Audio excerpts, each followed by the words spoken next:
अधूरा ही रहता है, क्योंकि महिला नागा साधु के पास ऐसे ऐसे चमत्कार होते हैं जिसे देख लोगों के होश उड़ जाते हैं। आपने पुरुष नागा के बारे में तो कई बातें सुनी होंगी, पर महिला नागा साधु की बात करने से भी लोग घबराते हैं, क्योंकि यह महिला नागा अपने चमत्कारों को गुप्त रखती है और सिर्फ ईश्वर से संपर्क साधने के लिए ही उनका इस्तेमाल करती है। इसलिए लोग महिला नागा के बारे में कुछ नहीं जानते, सिवाय इसके कि वह नागा है। पर आज हम इस वीडियो में आपको ऐसी ऐसी बातें बताने वाले हैं जिसे सुनकर आपके होश उड़ जाएंगे, जिसमें महिला को नागा साधु बनाते वक्त उसके शरीर के एक ऐसे हिस्से को निष्क्रिय कर दिया जाता है जो शरीर में वासना जगाता है। पर यह प्रक्रिया सुनकर आपके रोंगटे खड़े हो जाएंगे। आखिर एक आम महिला को महिला नागा साधु कैसे बनाया जाता है, आज की यह वीडियो देखकर आपको सब पता चल जाएगा। पर उससे पहले अगर आप भी भगवान को मानते हैं तो वीडियो को लाइक करके कमेंट बॉक्स में हर हर महादेव जरूर लिखिए। आइए आगे बढ़ते हैं। महिला नागा साधु कौन होती है? होती भी है या सिर्फ किताबों और कहानियों में मिलती है? क्या सिर्फ पुरुष ही नागा साधु बन सकते हैं? देखिए, इसका जवाब तो मैं आपको अभी बता देता हूं कि महिला नागा साधु होती है। अब आपके मन में सवाल उठ रहे होंगे कि क्या महिला नागा साधु भी पुरुषों की तरह बिना कपड़ों के हर पल रहती हैं?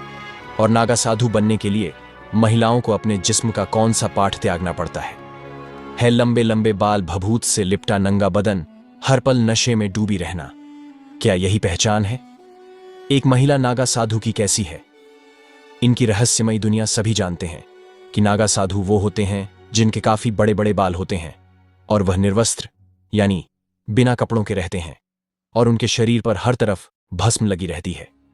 लेकिन नागा साधु के बारे में इतने सारे फैक्ट हैं जिनके बारे में बहुत कम लोग जानते हैं। सबसे पहले आपको बताते हैं नागा साधु और साधुओं से अलग कैसे होते हैं। नागा साधु कई मायनों में दूसरे साधुओं से अलग होते हैं। सामान्य साधु आपको कहीं भी दिख जाते हैं और उनका रहन सहन का तरीका भी नागा साधुओं से काफी अलग होता है। नागा साधु हर तरीके से इस दुनिया से दूर रहकर तपस्या करते हैं और अलग ही लाइफ जीते हैं। कोई भी बेहद कठिन परीक्षा और लंबे प्रोसेस के बाद नागा साधु बनता है। नागा साधु बनने की प्रक्रिया भी बहुत दिलचस्प है। नागा साधु बनने के लिए एक पूरी प्रोसेस होती है और इसमें कई लेवल पार करने के बाद ही कोई नागा साधु बन पाता है। यह प्रक्रिया कई सालों तक चलती है और उसके बाद किसी अखाड़े द्वारा उन्हें नागा साधु माना जाता है। इन लेवल्स को तहकीकात, महापुरुष, अवधूत, लिंग भंग या टांग तोड़ नाम दिए गए हैं। इसमें सबसे पहले तहकीकात की प्रक्रिया होती है, जिसे अखाड़े में एडमिशन की तरह माना जा सकता है। इसमें पहले नागा साधु बनने के इच्छुक इंसान की अखाड़े में एंट्री होती है और जांच पड़ताल की जाती है। इस दौरान अखाड़े के लोग यह तय करते हैं कि यह नागा साधु बन सकता है या नहीं। उसके बाद इन्हें अखाड़े में शामिल किया जाता है और कई सालों तक उन्हें साधुओं के साथ तपस्या करनी होती है। कई साल तक तपस्या करने के बाद जब वह नागा साधु बनने के लिए तैयार होते हैं तो उसके बाद उनकी कई स्तर पर परीक्षा होती है। इस दौरान उनके तप त्याग की जांच की जाती है। पहले की प्रक्रिया ब्रह्मचर्य होती है, इसके बाद उन्हें महापुरुष बनाया जाता है। इस प्रक्रिया में उन्हें रुद्राक्ष दिए जाते हैं जो अक्सर नागा बाबा के शरीर पर दिखाई देते हैं। इसके बाद अवधूत प्रोसेस से गुजरना पड़ता है, जिसमें उन्हें बाल कटवाने पड़ते हैं, मतलब मुंडन होता है और खुद का ही पिंड दान करना पड़ता है। ऐसे में वह अपने परिवार और संसार के लिए मृत हो जाते हैं।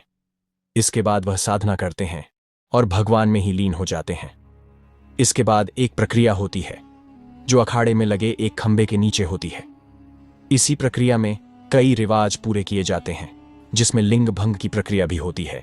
इसके बाद उन्हें वासना आदि से मुक्त कर दिया जाता है और उनके लिंग को एक एक तरह से निष्क्रिय कर दिया जाता है। इस प्रक्रिया के बाद नागा साधु बनते हैं और कुंभ के दौरान ही कई गुरुओं द्वारा नागा साधु बनाया जाता है।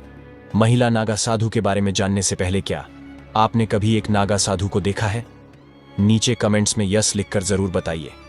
आपको बता दें कि महिला नागा साधु बनने से पहले यहां महिलाओं को 10 से 15 साल तक कठिन ब्रह्मचर्य का पालन करना पड़ता है।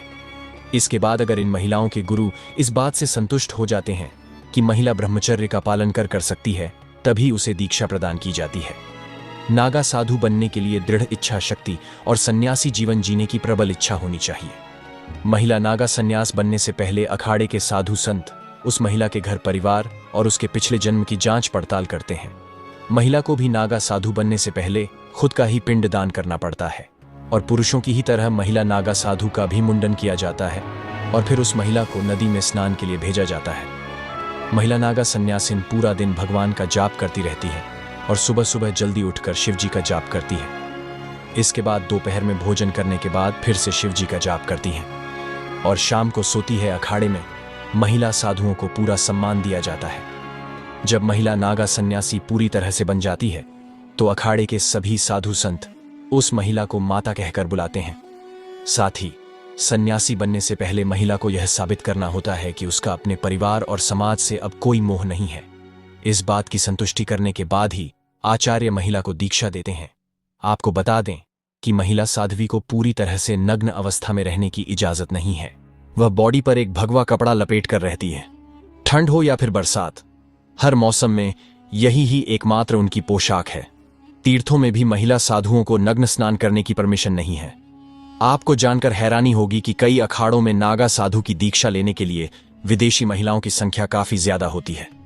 भारत में जिस तरह नागा साधु इतने कठोर होते हैं और इतनी परेशानियों के बावजूद बिंदास जीते हैं, इसके पीछे क्या वजह है, यह जानने के लिए बाहर के लोगों में काफी दिलचस्पी होती है। यही वजह है कि कुंभ में नेपाल से बहुत सी महिलाएं आती हैं। इनमें कई साध्वी ऐसी होती हैं जो गृहस्थ जीवन को त्याग कर साध्वी बन गई होती है। जूना अखाड़े में इस तरह की कई साध्वी हैं। इसके अलावा जर्मनी, मॉस्को, अमेरिका समेत अन्य देशों की महिलाएं भी साधु बन जाती हैं। इनमें तो कई ऐसी हैं जो बिल्कुल यंग है, जो पढ़ी लिखी हैं। सच कहूं तो इन्हें हरिभजन के अलावा अन्य किसी से कोई मतलब नहीं। यह सभी साध्वी अखाड़ा के नियमों के मुताबिक ही पहनावा और तिलक से सबका श्रृंगार करती हैं। दोस्तों, अब जो मैं आपको बताने जा रहा हूं वह काफी हैरान कर देने वाला है। क्या कभी आपने सोचा है कि आखिर यह नागा या महिला नागा साधु सिर्फ कुंभ के मेले में दिखाई पड़ते हैं, लेकिन इसके अलावा इतने वर्षों वो कहां रहते हैं, कैसे रहते हैं? शायद ही आप में से किसी ने इस बात पर गौर किया होगा। नागा साधु हमेशा तपस्या में लीन होते हैं। वह साधना के लिए अखाड़े को छोड़ देते हैं और कंदरा में चले जाते हैं। कंदरा का मतलब होता है पर्वतों में मौजूद सुरंग। इसमें भी कई तरह के नागा साधु होते हैं और जगह के नाम पर उनके नाम होते हैं। जैसे पर्वतों में रहने वाले नागा साधुओं को पर्वतागिरी नगर में रहने वाले साधुओं को, पूरी जंगल में रहने वाले साधुओं को अनन्य कहा जाता है। यह अलग अलग जगहों पर रहते हैं। माना जाता है कि कुंभ से पहले और कुंभ के बाद नागा सन्यासी हिमालय और अन्य पहाड़ों और जंगलों की गुफाओं में बैठकर तपस्या में लीन हो जाते हैं। यह आमतौर पर एक गुफा में कुछ साल रहते हैं और फिर दूसरी गुफा में चले जाते हैं। किसी को मालूम नहीं होता कि वह इन दिनों कहां हैं और क्या कर रहे होंगे। कई बार बहुत से नागा बाबा इन दिनों सन्यासी वस्त्र भी धार कर अलग अलग जगहों पर घूमने लगते हैं। वहीं कुछ निर्वस्त्र बाबा गुप्त जगहों में जाकर तपस्या करने लगते हैं।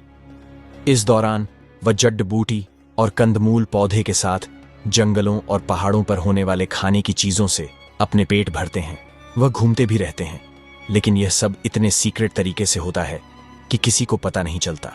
कुछ नागा साधु झुंड में निकलते हैं तो कुछ अकेले ही यात्रा करते हैं। कई बार यह जिस तरफ गुफाओं में बैठते हैं, कई दिनों तक भूखे प्यासे भी बैठे रह जाते हैं। अब आप सोच रहे होंगे कि जब यह नागा साधु अपनी पहचान छुपाकर इधर उधर भ्रमण करते हैं तो फिर यह करिश्माई तरीके से कुंभ में कैसे नजर आते हैं? कौन देता है उन्हें इस बात की जानकारी? दोस्तों, यही तो राज है। दरअसल हर अखाड़े में एक कोतवाल होता है। जब दीक्षा पूरी होने के बाद नागा साधु अखाड़ा छोड़ साधना करने जंगल या पहाड़ों में चले जाते हैं तो यह कोतवाल नागा साधुओं और अखाड़ा के बीच की कड़ी का काम करता है। जब कभी कुंभ और अर्ध कुंभ जैसे महापर्व होते हैं तो यह नागा साधु कोतवाल की सूचना पर वहां रहस्यमय तरीके से पहुंच जाते हैं। हालांकि यह किसी को नहीं मालूम कि उन्हें कैसे यह सूचना मिलती है कि कुंभ कहां हो रहा है और कब हो रहा है, लेकिन वह जहां कहीं भी होते हैं वो आ जाते हैं। कुछ लोगों का यह भी मानना है कि उनके पास कुछ ऐसी रहस्यमय विद्या या ताकत होती है जिससे वह अपने साथियों द्वारा भेजे गए संदेशों को समझ जाते हैं। अगर आपको यह रहस्य पसंद आई तो कमेंट में हर हर महादेव जरूर लिखें।